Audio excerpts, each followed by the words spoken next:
ஜல் ஜீவன் ஒரு திட்டம் வருது, மத்திய அரசு தண்ணி கொடுக்குது. தண்ணியை டெல்லியில இருந்து கொண்டு வருமா, இங்க இருந்து கொண்டு வரும்? இங்க இருந்தானே எடுத்து கொடுக்கும். ஏன் மண்ணிலிருந்து என் மக்களுக்கு தண்ணி எடுத்து கொடுக்கறதுக்கு நீ எதுக்கு வராங்க? எதுக்கு வர? இந்த சூயஸ்ங்கிறவன் யாரு? அவன் யாரு? இதெல்லாம் படிக்கணும், நீ படிக்கணும், தயவு செய்து படிக்கணும். ஐயா நக்கீரன் எழுதுன நீர் எழுத்து படிக்கணும். அண்ணன் சொன்னதுக்காக அந்த புத்தகத்தை வாங்கி படிக்கணும். சின்ன புத்தகம் தான், ரொம்ப படிக்காத, 10 பக்கத்திலே எல்லா செய்தி வந்துடும்.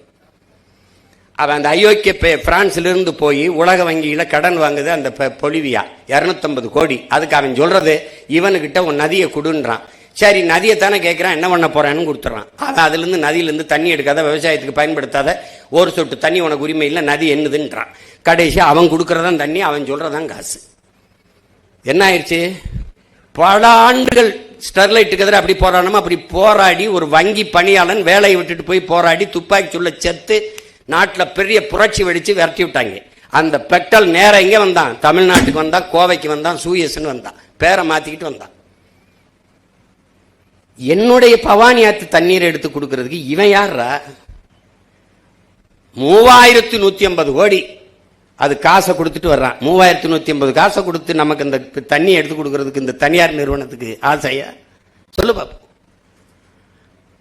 ஒரு நாள் நீ தவிச்சு நிப்ப, பசிச்சு நிப்ப, வேலை வெல்லாம வீதியில் நிற்கும் போது நீ அண்ணனை கவனிப்ப. நீ இப்ப நான் பேசுறதெல்லாம் உனக்கு வேடிக்கையா இருக்கும்.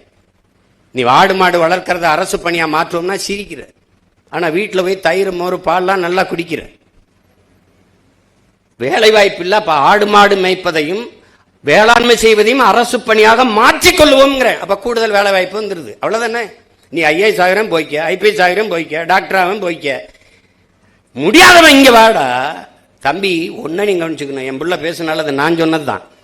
உன் செல்போன்ல எத்தனை ஜி வரலாம், ஆனா கஞ்சி விவசாயி நான் தான் ஊத்தணும்.